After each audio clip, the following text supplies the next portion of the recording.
Hi, my name is Dr. Ozzy and I'm the host of the Tales of an African Princess in America podcast. I moved to the US as an international student, graduated, and self-petitioned for a green card under the employment-based second preference national interest waiver category, otherwise called the EB2-NIW category. This category allows individuals with exceptional ability self-petition for a green card because their stay is of benefit to the United States. I was able to petition for a green card without the help of any sponsors or any lawyers and move directly from an F-1 visa to a green card. I saved thousands of dollars.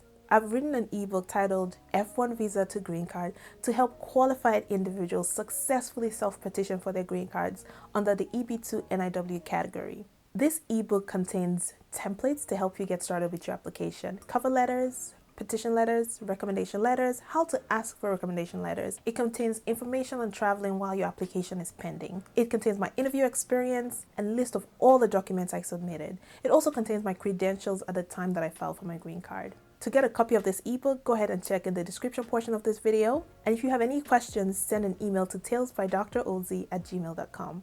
Good luck with your application.